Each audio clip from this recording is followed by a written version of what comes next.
Ada pertemuan khusus dengan oligarki di IKN tanggal 11. Pertemuan di IKN itulah yang oligarki merumuskan bersama Jokowi bahwa ini yang harus dilaksanakan oleh Prabowo. Surat perintah Solo 13 Oktober yang lebih dahsyat dari Super Semar 66 dan lebih dahsyat dari Dekri Presiden 59. Bahwa perintah Solo 13 Oktober itu memang ditekan. Cita-cita Jokowi itu adalah menjadikan Prabowo boneka dan menjadikan Megawati sebagai pajangan. Itu cita-cita dia. Gibran itu adalah boneka generasi yang akan dipertahankan oligarki. Jadi komandan Gibran dan Jokowi itu adalah oligarki Pantai Utara Jakarta.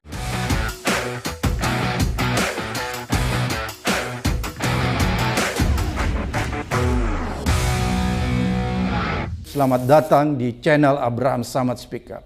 Seperti biasanya, hari ini saya menghadirkan narasumber yang luar biasa ini netizen ya. Ini sahabat kita semua. Bung Said Didu, Assalamualaikum. Waalaikumsalam Bung warahmatullahi Said wabarakatuh. Didu ini adalah manusia merdeka, mantan Sekjen BUMN. Jadi orang yang punya pengalaman ya, luar biasa di birokrasi Indonesia. Pak Said, ini kan ada yang merisaukan kita semua nih sebagai rakyat Indonesia. Tadinya kan kita lihat pidato Pak Prabowo itu sangat luar biasa ya, memperlihatkan bahwa inilah pemimpin yang sesungguhnya kuat dan punya integritas kuat juga ya. Dia kuat juga sebagai pemimpin, apalagi kalau kita lihat latar belakangnya tentara, militer, jadi strong ya gitu ya. Tapi ternyata tambah ke sini kita sudah mulai agak pesimis. Kenapa pesimis? Ini kok dia berulang kali bolak-balik ke Solo, Pak Said. Ya. Jadi seolah-olah kita ini rakyat biasa, ini kenapa nih Pak Prabowo selalu datang konsultasi? Atau konsultasi atau dia masih intervensi sama Jokowi atau gimana nih? Kira-kira apa yang terjadi di belakang layar ini Pak Said? Kan Pak Said kenal benar nih watak Prabowo ya, integritas Pak Prabowo. Bahwa sebenarnya dia orang yang kuat. Oke. Saya tidak pernah satu tim, tapi saya berbagai peristiwa saya mengikuti beliau. Oke. Saya ini kan di dalam birokrasi sejak Pak Harto sampai Jokowi. Orde Baru ya? Orde Baru sampai Jokowi. Nah, puncak peristiwa yang kita ini kan adalah 98. Supaya saya orang paham gimana Pak Prabowo sebenarnya. Nah, kemudian dia ke Yordan kan. Kemudian dia balik. Nah, balik saat itu saya ada bersentuhan tuh 2 kali pada saat saya jadi sesmen BUMN. Pada saat itu ini saya cerita supaya orang paham untuk menilai nasionalisme, integritas, patriotisme Pak Prabowo seperti apa sebenarnya. Nah, saat itu Nelu di Bank Mandiri datang ke saya. Pak, ini karena kredit macetnya Kiani Kertas tuh punya Bob Hasan. Bob Hasan itu sekitar 3 triliun lebih. Dan Nelu menyatakan, Pak ada yang mau beli. Saya tanya, siapa yang mau beli kredit macet ini? Dia bilang Prabowo. Saya bilang, ngapain Prabowo beli itu? Pak ini kan rugi. Setelah saya tanya, dia bilang, kalau dibeli asing, karena mau dilelang, kan BPPN mau lelang. Dibeli asing, maka bandaranya dan di perbatasan dan lain-lain akan dikuasai asing. Dan saya mau beli. Punya uang nggak? Punya. Prabowo bilang gitu ya? Punya, ya. Nah, karena ini masalah kaitan dengan banyak variabel, maka saya bilang udahlah sebaiknya di-handle Pak Wapres, Pak JK. Nah, akhirnya terjadi. Nah, berarti yang kedua, pada saat kertas kerap Aceh ini tempatnya dulu Jokowi bekerja, katanya. BUMN di Aceh. Katanya ya? Katanya. Belum pasti. Ya.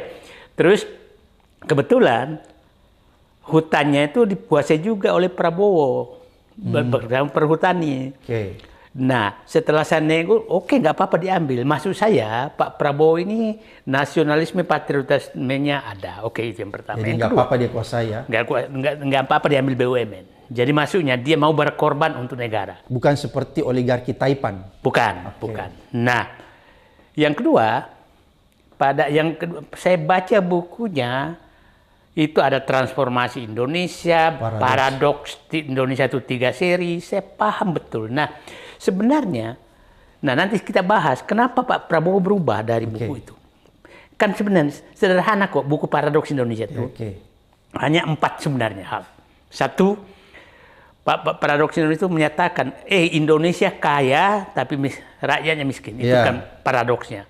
Yang kedua, dia pikirkan setelah pulang dari Yordan, dia menyatakan, saya harus merubah paradoks Indonesia ini, maka saya harus masuk politik agar bisa mengambil kebijakan. Nah, sehingga dialah Cawapres 2004, Capres 2009, 2014 Capres lagi, kalah lagi. Nah, baru 2019 Capres lagi, baru Capres 2024 baru menang. Nah, kemudian yang kedua itu yang mau diselesaikan hanya 2 sebenarnya Pak Abraham. 1, bahwa ekonomi yang dikuasai oligarki sekarang itu harus dikembalikan ke rakyat. Itu Pak Prabowo. Nah, yang kedua, kedaulatan yang sudah dibeli oleh oligarki lewat pilkada, pilpres, pilgub dan lain-lain dibayar semua, itu harus dihilangkan dan dikembalikan ke rakyat. Nah, pertanyaannya malah kok terbalik dari buku itu. Ya kan, terbalik dari. Nah, kita lihat sekarang itu. Nah, jadi maksud saya, Pak Prabowo, kita harus mengkaji apa yang terjadi sehingga jangan sampai, saya katakan, berubah dia. Ya, jangan sampai paradoks yang dikaram itu merubah justru Pak Prabowo menjadi paradoks. Paradoks terhadap dirinya gitu. Iya. Itu kenapa sampai dia berubah Pak Said setelah pertemuan Solo? Oke, kita harus telusuri apa yang terjadi, Pak, supaya publik paham. Kita lihat bagaimana dinamika seakan-akan PDIP mau bergabung. Nah, ya kan?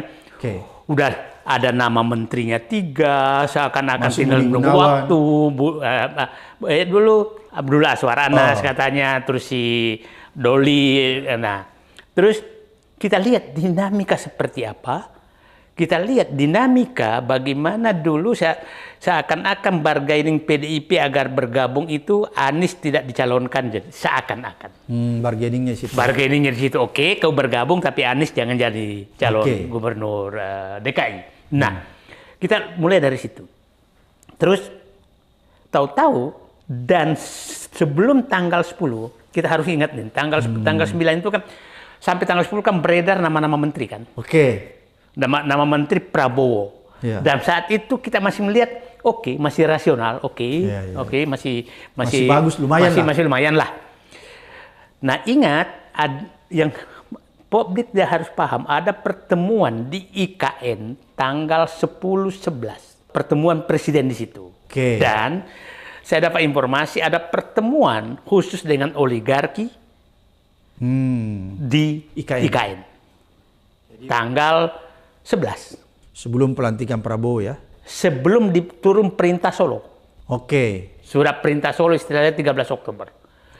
Nah, saya dapat informasi pertemuan di IKN itulah yang oligarki merumuskan bersama Jokowi bahwa ini yang harus dilaksanakan oleh Prabowo. Jadi hasil pertemuan IKN tanggal 11. Kebetulan yang cerita ke saya itu adalah orang yang hadir di IKN. Dia bocorkannya sama Pak Said ya? Nah, dia bocorkan saya, substansinya tidak semua. Nah, karena dia bocorkan ke saya, maka itulah keluar, istilah saya dulu tuh, surat perintah Solo 13 Oktober yang lebih dahsyat dari Super Semar 66 dan lebih dahsyat dari Dekret Presiden 59. Nah, 13 Oktober. Kita lihat 13 Oktober, pada saat itu dipanggil dan lihat Gibran sudah ada di sana. Di Solo itu ya? Ya. Jadi Prabowo datang ke Solo ya? Menghadap Gibran. menghadap mungkin keinginannya Gibran. Nah, jadi Gibran bersama bapaknya pada saat bersama bapaknya. Saya nggak tahu Ibu Iriana di mana, siapa tahu ada juga di situ, kita nggak tahu. Nah, jadi Prabowo dipanggil ya? Dipanggil.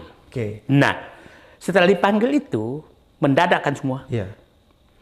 Nah ingat Pak, jagonya, siasatnya Jokowi untuk menekan Prabowo, kan dia mengumumkan, saya tidak akan hadir di pelantikan. Itu tekanan. Iya, waktu awal-awal. Awal-awal. Iya. Itu cara dia selalu begitu. Karena pada saat itu kan Prabowo memperlihatkan pidatonya yang luar biasa, sehingga dia kayaknya balas bahwa saya tidak akan hadir. Tidak akan hadir. Oke. Nah, disitulah jadi terjadi perebutan kekuasaan Pada saat itu ya. pada perebutan pengaruh. Sekarang, tanggal 13 Oktober Oke. pulang, itu kan 13 Oktober tuh hari Sabtu kan. Mulai melemah tuh. Tahu-tahu hari Senin langsung pemanggilan semua calon-calon menteri yang orangnya tidak punya kapasitas ya. Kapasitas. Dan ingat, publik harus mulai membaca apa yang terjadi dan siapa sebenarnya sutradara semua ini. Ingat, pada saat Jokowi pulang, setelah pelantikan, yang jemput Jokowi di Solo siapa? Luhut. Dan kawan-kawan. Dan yang diangkat-angkat di polisi itu kan? Ya. Datuk Thohir. Oke. Oh, oligarki ya? Ya. Jadi oligarki yang jemput Jokowi di Solo ya? Ingat? Para oligarki ya? Ya. Pada saat pengumuman calon menteri, calon wakil menteri, tidak ada namanya Dewan Ekonomi Nasional. Iya benar. Setelah dijemput di Solo, tiba-tiba ada. Tidak, besoknya diumumkan. Ada Dewan Ekonomi Nasional. Yang diketuai oleh Luhut. Nah, terus. Oke, menarik nih.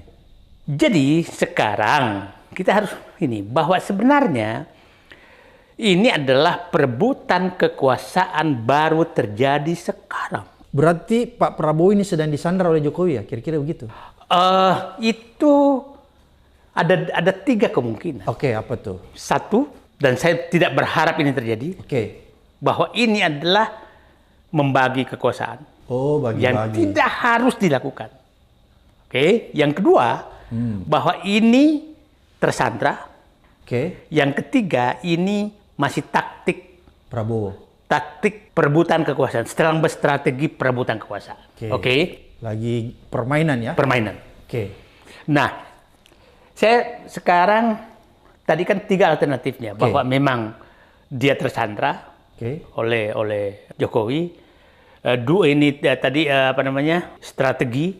Yang ketiga adalah bahwa terjadi perebutan kekuasaan.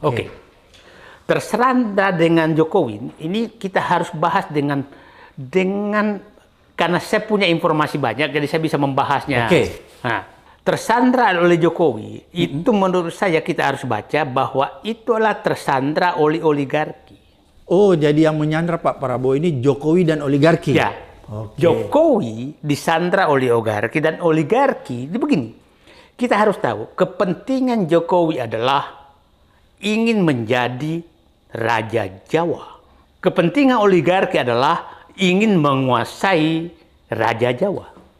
Supaya dia bisa menguasai sumber-sumber ekonomi. Nah, ini terjadi simbiosis yang sangat bagus selama 10 tahun. Simbiosis mutualisme ya? Mutualisme antara 2 kepentingan. Ku jadikan kau Raja Jawa. Selamanya. Dengan anak-anakmu dan cucu-cucumu. Tapi serahkan isi Indonesia kepadaku. Kira-kira begitu. Serahkan semua sumber ekonomi. Sumber daya alamnya semua diserahkan. Sumber daya alam. Termasuk PIK diserahkan. Termasuk diserahkan. Nah, jadi simbiosis ini yang terjadi. Nah, pertanyaannya, Prabowo apakah akan menjadi pihak ketiga terhadap 2 kepentingan ini? Kita berharap itulah jangan sampai Prabowo jadi pihak ketiga. Kita berharap Prabowo melawan 2 simbiosis ini. Jadi kita harus membaca sedemikian rupa sehingga apa yang terjadi sekarang ini itulah perebutan kekuasaan. Nah, perebutan pengaruh juga mungkin ya? Ya itulah, tapi itu hanya satu cara. Nah sekarang kita lihat, yaitu, tapi kita mulai was-was karena semakin hari bukannya menunjukkan Prabowo semakin menunjukkan dirinya seperti saya katakan punya patriotisme, punya nasionalisme, punya rasa keadilan, mau mati bersama rakyat, itu makin berkurang. Apakah ini taktik apa tidak kita nggak tahu. Mengalami perubahan ya? Mengalami degradasi. Degradasi. Nah, Padahal kita mau jangan Prabowo yang degradasi, di sana dong yang terdegradasi gitu kan. Nah sekarang kita lihat, saya bilang ini jadi persaingan sebenarnya. Jadi kalau kita baca bukunya Paradoksnya Prabowo, itu sebenarnya isinya 100% perubahan, tidak ada keberlanjutan. Oke, tapi yang terjadi... Nah, keberlanjutan. Nah, sekarang, kita lihat sekarang masuk, tadi kan apakah tertekan? Sepertinya perintah Solo itu tertekan. Dan saya dapat informasi bahwa perintah Solo 13 Oktober itu memang ditekan. Prabowo ditekan oleh Jokowi? Ditekan. Kenapa bisa Pak? Padahal kan Prabowo ini orang kuat, tentara. Kita bisa menduga mereka 5 tahun sama-sama. Jadi saling tahu kartu as masing-masing. Oh, saling sandra ya? Saling sandra. Oke. Nah, mudah-mudahan itu Mudah-mudahan tidak salah. jadi. Mudah-mudahan salah. Yang kedua adalah oligarki kelihatannya ikut menyandra. Oke, jadi berarti oligarki bersama Jokowi menyandra Prabowo. Ya, Oke. dengan caranya oligarki mengancam akan menggoncang ekonomi Indonesia. Kenapa, Mas? Itulah kenapa pentingnya jangan sampai karena hampir semua impor di tangan oligarki. Dia tahan impor gula, impor beras seminggu, kacau ekonomi. Kemudian ekonomi pasar modal uang semua dipegang. Tapi kan bisa kalau Prabowo berani, Jaksa Agung tangkap ini oligarki. Nah, periksa dia. Nah, problemnya menghadapinya begini. Rakyat, jadi begini. Nah, saya masuk nih. Kenapa sih orang bertanya, kenapa sih Jokowi bisa sukses kayak begini? Iya. Nah, Jokowi ini betul-betul memelihara rakyat yang mayoritas IQ-nya 70 dan miskin. Itu yang dipelihara. Jadi dia sengaja ya? Jadi bilang mau Abraham Samad, Said Didu, mau Ngoceh sampai kapanpun terserah. Tidak ada urusan dia? Tidak ada urusan. Karena tidak bisa mempengaruhi rakyat di bawah. Ya. Kita nggak punya duit mempengaruhi. Kita nggak punya duit dan dianggap aja hiburan. Ya. Kita dianggap hiburan aja mereka. Jadi bagi mereka adalah bansos apa gitu itu aja yang dilakukan. Itu yang disebarkan kepada rakyat miskin dan IQ rendah ya? IQ rendah. Oke. Nah itulah kenapa. Nah saya ayo sedikit nggak apa-apa. Ya. Itulah kenapa kita susah sekali menyadarkan rakyat. Karena rakyat itu 70% ada di TikTok dan Instagram.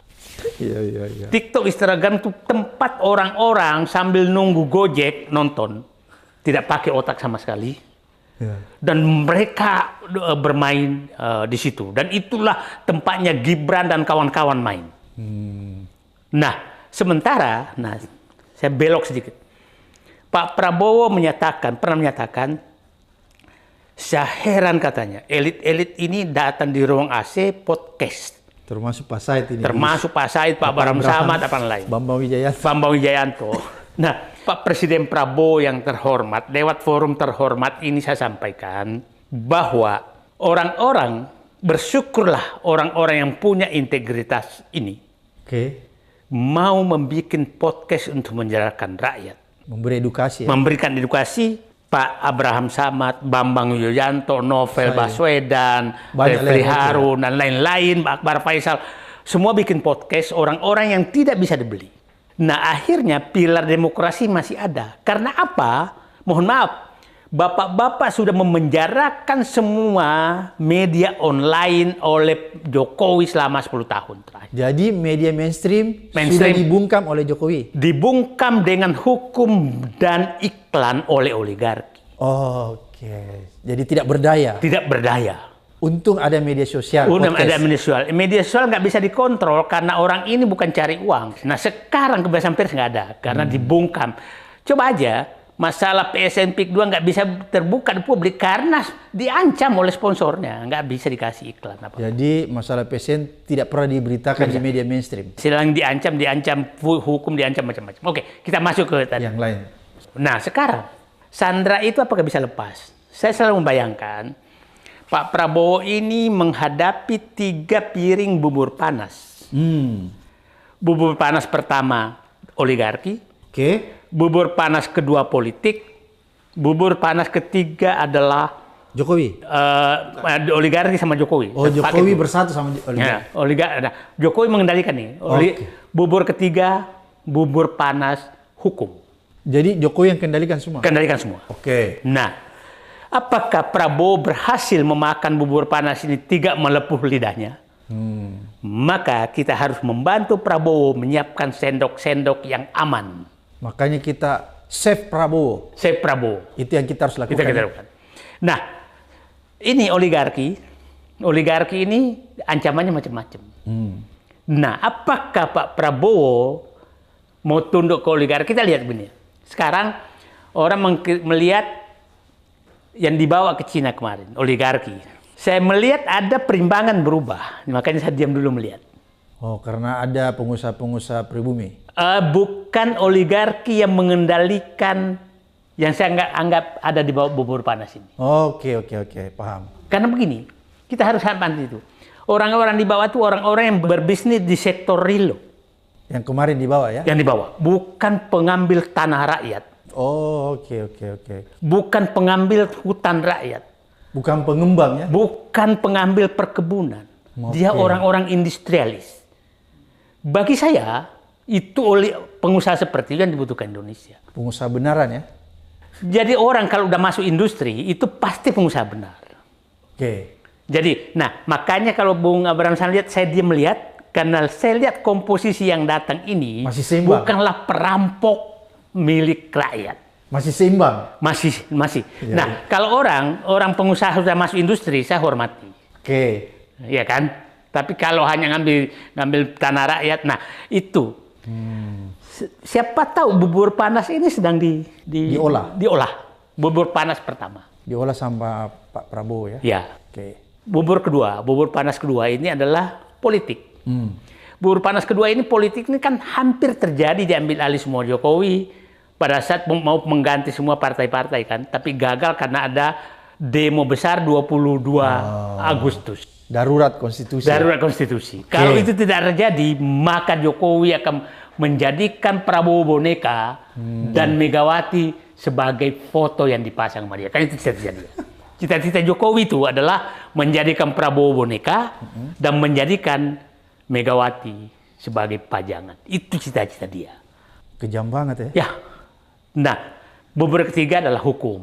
Bubur ketiga ini kita lihat bagaimana Pak Prabowo, Pak Bram Samad pernah ketua KPK, dan dulu mandiri aja dikriminalisasi, apalagi sekarang dibawa presiden, ya kan? Nah, dan orang-orang Jokowi masih ada di KPK. Kita lihat Pak Bram Samad waktu kita selesai membahas KPK, pada saat kita Pak Bram Samad ngomong tentang Gibran, langsung go from besoknya konferensi pers bahwa tidak ada pelanggaran. Jadi bisa dibaca ya? Bisa dibaca. Nah, artinya Pak Prabowo belum menguasai betul-betul aparat hukum. Lihat kasus Tom Lembong, partainya Prabowo menyatakan hati-hati nih. Artinya di sana juga masih dipegang oleh piring ketiga ini. Berarti aparat penegak hukum masih dikendalikan oleh Jokowi semua ya? Kejaksaan. Masih dikendalikan oleh itu. Nah, mudah-mudahan, saya nggak tahu polisi mudah-mudahan mulai. Jadi istilah saya gini, sekarang Pak Prabowo sedang makan bubur panas, 3 bubur panas yang dia sedang makan. Kita harus bersedia jadi sendok beliau yang tidak akan panas, tidak melepuhkan lidahnya apabila sedang makan bubur panas itu. Berarti rakyat ini harus mendukung Prabowo untuk keluar dari jebakan Jokowi ya? Kalau Prabowo memang bisa kembali ke diri aslinya. Oke, menarik Pak Said. Saya mau tanya nih Pak Said. Kenapa Pak Prabowo begitu tidak percaya diri menghadapi Jokowi? Padahal kan Jokowi ini sudah tidak ada apa-apanya. Dia udah berhenti jadi presiden. Dia tidak punya partai besar di DPR. Nah, kenapa dia masih bisa cawe-cawe sejauh ini? Itulah menurut saya, kita harus meyakinkan diri bahwa Pak Prabowo jangan takut sama Jokowi, ada temanmu. Nah, sekarang temannya ini kan begini. Kelompok oposisi sekarang itu awal-awalnya pada saat dia kelihatan mandirinya, maka kelompok oposisi kan sikapnya satu.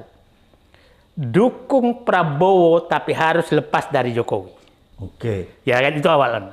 Prabowo yes, Jokowi no, Gibran. No Gibran. Sekarang sudah mulai terpecah 3 loh posisi itu pendapatnya. Di kelompok oposisi ya? Oh ya. Satu dia menyatakan tetap kita mengharap Prabowo bisa kembali ke aslinya dan menjauh dari Jokowi. Kembali ke kita ya. Kitanya. Yang kedua sudah menyatakan apa benar Prabowo bisa kembali. Berarti ya, mulai ada yang ragu. Mulai ragu. Yang ketiga sudah ada yang menyatakan udahlah dua-duanya aja sekalian. Udah mulai begitu. Jadi sudah bahaya nih ya. Sudah bahaya. Jadi maksud saya Pak Prabowo harus menunjukkan agar kembali kompak lagi. Yang kedua, yang masalah. Ini suara partai belum pernah muncul. Oke. Apakah ada suara partai yang searah dengan pendapat mayoritas oposisi? Oposisi bahwa percaya Prabowo tapi tidak percaya Jokowi dengan Gibran. Ya kan? Nah, ini yang kita tunggu. Nah, sekarang yang kita tunggu ini kan idealnya kira-kira kan dulu PKS idealnya. Ya kan? ya kan? Nah, terus sekarang kita tunggu-tunggu PDIP juga belum keluar-keluar. Belum keluar kandang. Keluar kandang, masih bermanuver yang kata-kata masih soft, masih soft terus gitu kan. Nah, jadi PKS sudah nggak bisa diharap. Masih. Saya paham di sana faksinya masih ada. Oh, tapi terbelah gitu kan. Nah, tapi kan PKS juga udah harus melihat sekarang karena pengaruh Jokowi, walaupun dibukakan pintu oleh Prabowo, tapi Jokowi menutup pintu itu akhirnya tidak dapat apa-apa. Iya kan? Jadi Jokowi tidak menghendaki PKS. Menghendaki PKS. Jadi, tidak menghendaki PKS, tidak menghendaki PDIP. Karena saya dapat info bahwa sebenarnya yang bikin pusing Pak Prabowo itu karena tolakan Jokowi terhadap PDIP dalam hal ini Megawati. Pokoknya itu betul-betul persaingan. Nah, saya sih berharap Megawati itu petarung. Dan saya belum lihat tajinya keluar terhadap Jokowi. Masih setengah-setengah ya? Setengah-setengah. Tajinya sangat kencang dulu, bayangkan pada saat Pak Harto. Ya kan? Nah, tapi ini kok belum keluar gitu. Kira-kira kenapa Pak Said? Saya berbagai analisis keluar bahwa mungkin juga sedang menghitung. Kan begini, Megawati, PDIP ini jadi penentu nih. Kalau PDIP bisa mengakom satu arah dengan oposisi, maka PDIP menghadapi pilkada sepertinya bisa mengambil beberapa daerah.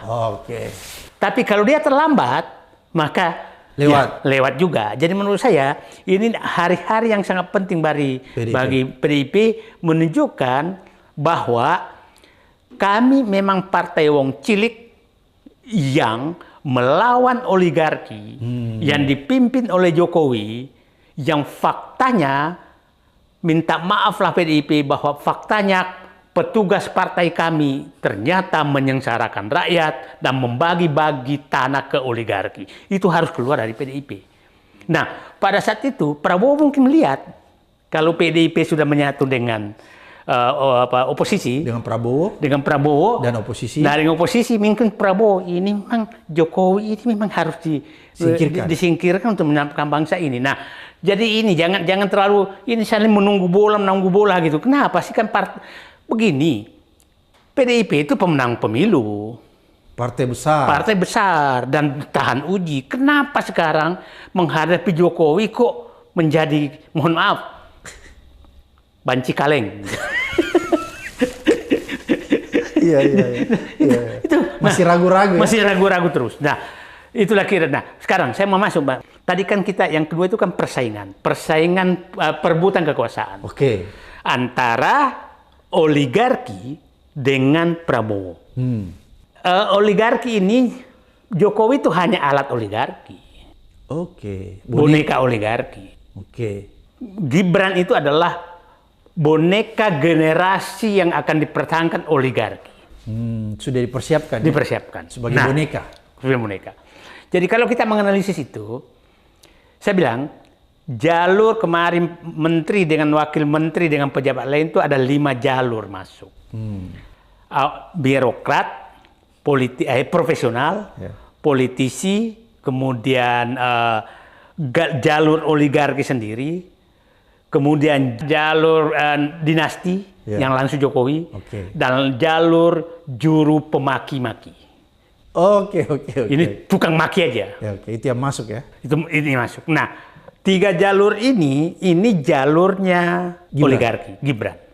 Jadi yang terjadi sekarang adalah perebutan kekuasaan antara Merdeka Utara dengan Merdeka Selatan. Oke, antara Gibran ya. Gibran. Yang simbol dari pantai utara Jakarta. Itu adalah pelaksananya di Merdeka Selatan dan Solo. Itu yang bernama Gibran dan Jokowi. Gibran Jokowi. Oke. Jadi komandan Gibran dan Jokowi itu adalah oligarki pantai utara Jakarta. Ya dulu Pak Said, berarti komandannya oligarki ini adalah Gibran dan Jokowi yang memainkan di lapangan. Bonekanya. Oh, bonekanya. Oke. Jadi Gibran, mungkin nanti Jan Etes juga. Jan Etes itu cucunya Jokowi. Iya. Dia itu persiapkan tuh. Nah, jadi kita harus membacanya Prabowo tuh menghadapi Oke. boneka oligarki yang Solo dan Merdeka Selatan. Yang kita harapkan, kita harapkan Pak Prabowo tuh kalau sudah bisa mengendalikan Cilangkap, Oke. TNI. Trunojoyo, Gedung Bundar, Kuningan. Oke. Ini menyatu menghadapi Merdeka Selatan, itu baru bisa menang. Pertanyaannya, inilah bubur panas yang sedang dihadapi Prabowo. Apakah Prabowo bisa segera membuat Cilangkap, Trunojoyo, Gedung Bundar sama Pejaten? Oh, BIN. Ya, Pejaten. 5 itu yang harus dikendalikan agar bisa menghadapi kekuasaan yang dikomandoi oligarki pantai utara Jakarta yang dilaksanakan oleh Jokowi dengan Gibran.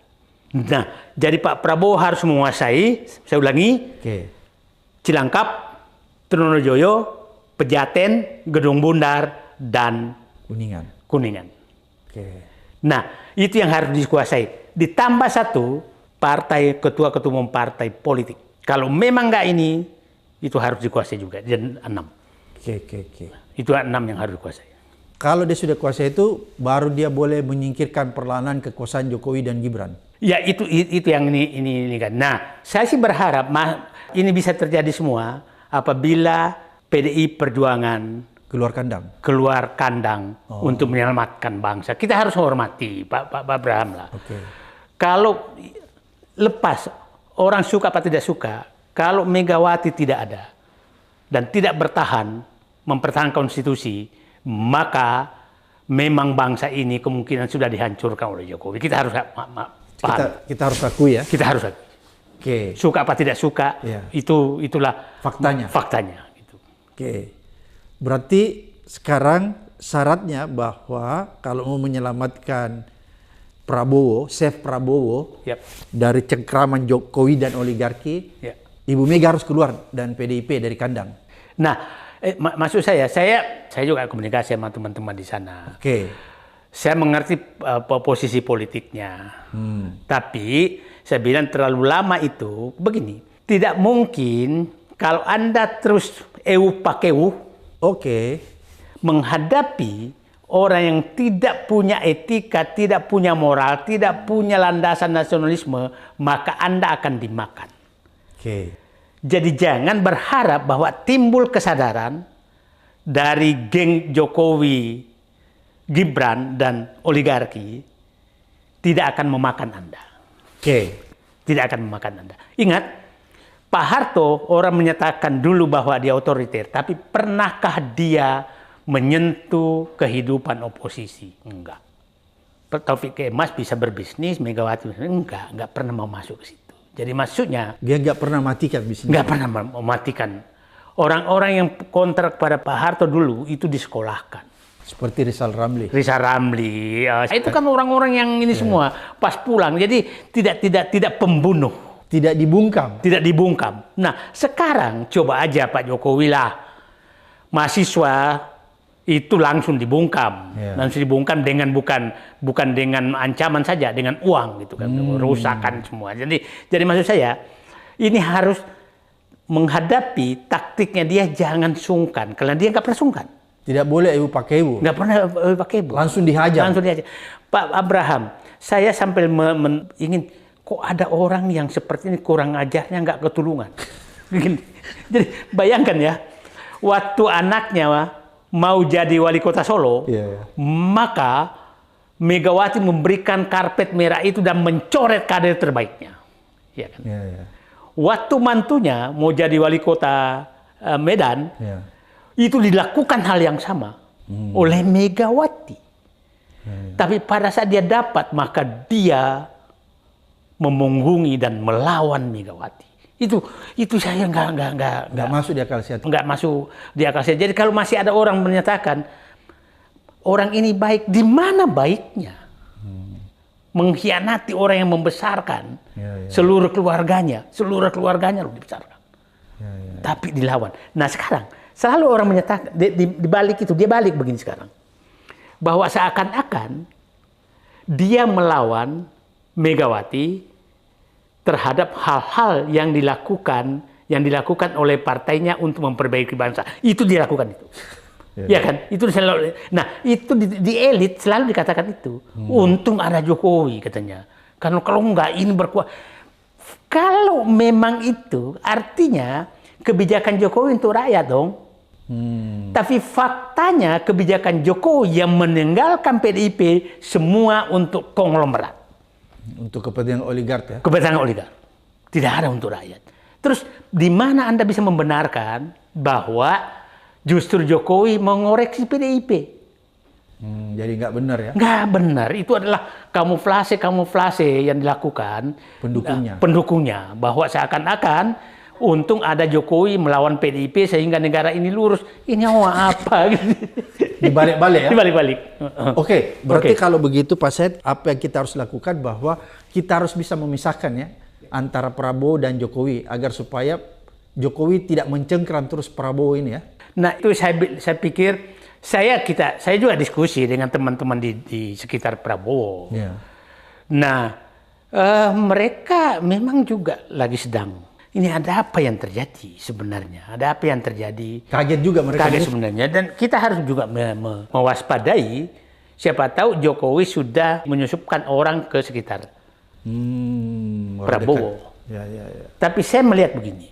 Pendampingan Prabowo ke luar negeri itu kan didampingi oleh anaknya sama adiknya kan. Hasim. Sama anaknya langsung. Sama anaknya. Nah, artinya mudah-mudahan beliau sudah bisa mengisolasi dirinya dari pengaruh-pengaruh orang yang disusupkan oleh Jokowi. Karena saya punya indikasi, kan saya 2019 di situ. Dan saya sangat mencurigai satu orang yang ada di sekitar beliau yang sebenarnya adalah Jokowi. Jadi kemarin nggak dibawa ya orang itu. Nggak dibawa. Jadi maka itu Pak Said bilang masih ada harapan nih.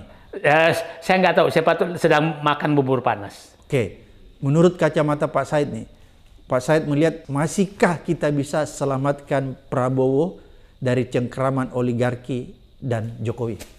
Mungkin pertanyaannya demikian, bahwa makanya waktu saya bilang, saya pertanyaan sekarang, apakah Prabowo masih ada? Kalau maksudnya dengan hasilnya, kalau Prabowo masih ada, maka kita kelompok oposisi untuk menyelamatkan bangsa harus mendukung Prabowo. Jadi kita harus dapat jawaban dulu di sana. Pak Prabowo, Bapak masih ada nggak? Bapak masih mau berjuang nggak? Masih mau berjuang nggak? Gitu loh. Oh, jadi kita harus tahu dulu kalau Pak Prabowo masih serius berjuang, maka kita harus selamatkan. Kita harus selamatkan dia. Tapi kalau dia sudah tidak, terus kita mau berjuang kemana? Karena kita tidak ada pilihan. Prabowo harus diselamatkan. Jadi menurut saya begini, sekarang yang kita harus lakukan, tahap pertama adalah menyadarkan Pak Prabowo, negara ini hanya bisa selamat apabila Bapak kembali ke diri Bapak yang asli. Ke jati diri ya? Ke jati diri Bapak yang asli. Ke kitahnya? Ke hitahnya. Dan bebas dari Jokowi. Kalau tanda-tanda itu mulai kelihatan, maka kami harus kompak semua untuk berada di belakang Prabowo untuk menyelamatkan bangsa ini. Selamatkan ya? Selamat bangsa ini. Nah, sekarang banyak sekali diskusi Sampai kapan kita kasih waktu? Ya, sampai kapan tuh pertanyaan? Nah, ini berbagai analisis muncul bahwa bubur panas pertama oligarki itu sebenarnya mungkin bisa 3 bulan selesai. Oke. Bubur panas kedua yang tentang politik itu 3 bulan juga. Berarti 6 bulan. Enggak, 3 bulan bersamaan. Oh, bersama 3 bulan. Nah, yang sangat menentukan bubur oligarki terhadap hukum ini berapa bulan. Nah, tapi saya bilang begini, kalau politiknya kuat dan PDIP keluar, maka 3 bubur panas ini 3 bulan selesai. Jadi kalau PDIP keluar kandang, Betul. maka Pak Prabowo bisa keluar dari pengaruh Jokowi ya? Ya. Dan oligarki. Oligarki. Karena begini, tidak mungkin loh. Sekarang kan orang bertanya begini, antara PDIP ini yang disandra siapa sebenarnya? Apakah Jokowi juga menyandra PDIP sehingga nggak berani? Itu kan juga timbul pertanyaan. Iya. Timbul pertanyaan. Ada analisis seperti itu ya? Ada analisis seperti itu. Tapi sebegini sih, kan Jaksa Agung PDIP. Dulu ya? Ya, maksudnya dia masuk dari situ gitu kan. Nah, berarti masih orang PDIP. Iya, masih orang PDIP gitu loh. Kenapa nggak berdaya? Kenapa nggak berdaya? Kira-kira apa tuh jawabannya? Ya, nah, saya belum bisa menganalisis ada apa kok nggak bisa gitu. Dan jadi menurut saya ada kotak Pandora yang harus kita buka, yang kita belum bisa tahu apa yang terjadi antara PDIP dengan Jokowi. Oke. Sehingga memecatkan 3 di situ anggota partai, memecat anaknya 2 aja nggak keluar-keluar tuh. Kenapa sih nggak tegas? Padahal udah pindah partai. Iya. Bikin kayak surat edaran ke kami pecat nggak keluar-keluar tuh. Benar. Kan Bobi kan udah masuk Gerindra, ya kan udah clear gitu kan. Nah, kok nggak dipecat juga? Artinya saya sih berharap ada sesuatu yang harus jadi kita harus juga gini. Apa sih? Kenapa sih Pak Prabowo yang awalnya akan ketemu tapi nggak berhasil juga gitu kan? Nah, itu kan sesuatu. Nah, jadi ada kotak Pandora situ. Saya berharap sih kotak Pandora ini terbuka dan mengambil sikap sehingga konsolidasi Prabowo untuk menjadi jati dirinya melawan oligarki itu bisa dengan oposisi itu bisa terjadi. Oke, berarti kuncinya kita melihat nih dalam beberapa bulan ini kita menguji apakah kira-kira Pak Prabowo masih punya kekuatan berjuang. Kalau dia masih mau berjuang, kita selamatkan dia cepat. Kita selamatkan dia cepat. Jadi itu kira-kira kita kasih waktu berapa bulan, Pak Said? 4-5 bulan? Begini, ini dinamika politiknya tinggi. Jadi menurut berubah ya? Menurut saya sudah ada harus pemikir di sekitar Prabowo tuh, ini kita makan dia atau kita yang dimakan? Itu tiap hari itu berpikir. Jadi mendingan kita makan dia ya? Jangan sampai menyelesaikan 3 bulan, atau kita yang sudah dimakan 3 bulan lagi. Berarti menurut Pak saya harus lebih cepat diselesaikan. Saya bilang tiap hari harus memakan bubur panas itu sehingga habis dan merdeka. Menjadi memimpin. Berarti Pak Prabowo harus cepat menyadari ini ya? Nah, saya dapat informasi, sabar 1 tahun. 1 tahun. Habis 1 tahun ini banyak sekali yang bisa diselesaikan mereka. Nah, sekarang kita lihatlah. Saya sih berharap ini bergeraknya Jokowi dengan gengnya ini kita harus tahu bahwa ada sumber pembiayaan. Ini juga harus ditutup. Oke. Harus sumber pembiayaan. Saya nggak tahu sekarang. Pasti yang terjadi, kita tahulah. Yang langsung punya perusahaan 35 biji dalam 5 tahun. Ya, kita tahulah judi online dekat ke siapa. Kita tahulah narkoba siapa. Nah, ini Pak Prabowo harus menutup semua sumber-sumber pembiayaan ini agar para termasuk oligarki periksa pajaknya, periksa ininya semua. Gampang itu diperiksa. Gampang diperiksa. Ya, kalau oligarki gampang sekali, periksa pajak udah dapat. Udah dapat semua. Jadi menurut saya uang haram yang dipakai nyogok rakyat, nyogok politisi, itu harus dikunci segera oleh Prabowo untuk mematikan persaingan Jokowi dengan oligarki. Itu salah satu. Saya berharap mulai sekarang itu juga harus kita lakukan. Nah, itulah saya bilang uang-uang haram itu segera ini kan oleh Jokowi. Dan udahlah, itu kalau polisi udah mau, gampang lah kalau mau itu. Kalau mau. Pak Said, masih ada yang mau disampaikan yang penting agar bisa menjadi renungan kita, bisa menjadi analisis kita, agar kita bisa segera menyelamatkan Pak Prabowo nih dari cengkraman oligarki dan Jokowi? Ya, saya pikir kita konsentrasi saja dulu bahwa satu, mengembalikan Prabowo ke aslinya. Dua, musuh kita sebenarnya adalah musuh bangsa ini adalah oligarki yang menjadikan Jokowi dan Gibran sebagai boneka.